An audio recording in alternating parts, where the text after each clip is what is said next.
Whenever there's something that a lot of people want, a lot of people are going to work really hard for it. I definitely think it's one of those things where you have to give every little bit into it. I'm no different. I want to go out there every day and do my best and put all the work in I can in order to try to be the best. This offseason, we've done a lot of work on Jared's overall fitness. Everybody else is trying to improve. We're also trying to improve along with them and maybe even get a little bit ahead. I definitely think that, in certain aspects, maybe I wasn't born, the fastest or, hit the ball the hardest, but my best strength is my ability to mentally go in and day out and put in the most work that I can on a given day. You have to thank your competitors also because they're the ones that are pushing you to be the best because you're wanting to beat them and they want to beat you. So it's a great competition at the end of the day.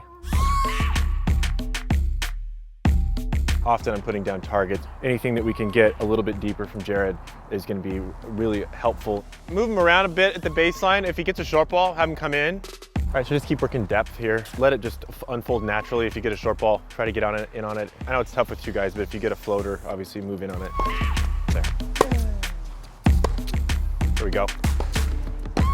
Just trying to get a little bit more length for him to be able to dictate points, be a little bit more offensive and kind of, draw obviously more short balls. Good legs on that first volley.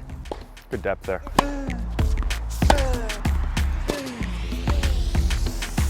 To be offensive, I think it starts with an offensive mindset. You have to be looking for the balls to take advantage on and to be aggressive with. You guys are going to defend. Try to get the first one near him a little bit so he has to make a volley. Don't pass him right off the bat, and then play it out. Perfect. 700 more like that.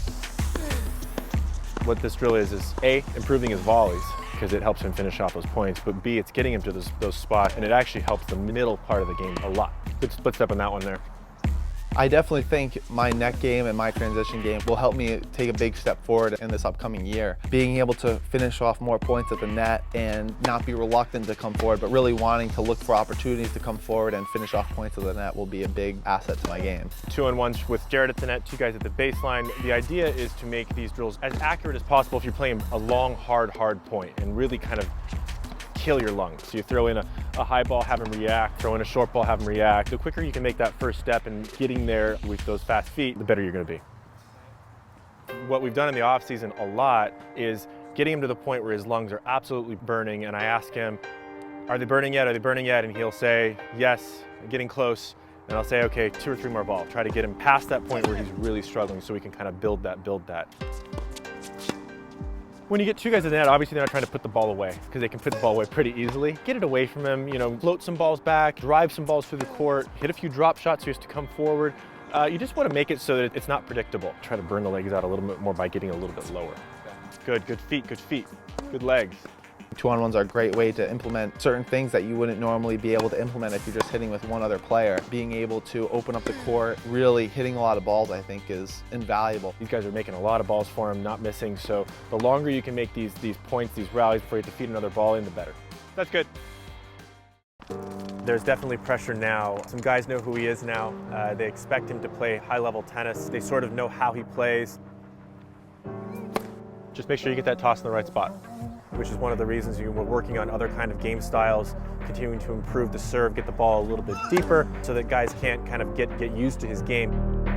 I know a lot of people like to talk about goals. For me, I want to be #1 in the world at the end of this year, but I think that that's not the best way to look at it. I think the better way to look at it is really how can I improve my game in order to be able to get to be #1 in the world or to win a Grand Slam. You can't really control your ranking. I've played great matches where I've won and I've played great matches where I've lost. To be able to say, well, I can control being inside the top 20 is not really a realistic thing because I would already be top 20 if I could control that, right? So I think if I allow myself to improve in my game and to take the little nuggets each week that I learn and to incorporate new things into my game, it will allow me to eventually reach those goals. If I do that, I'll be extremely happy.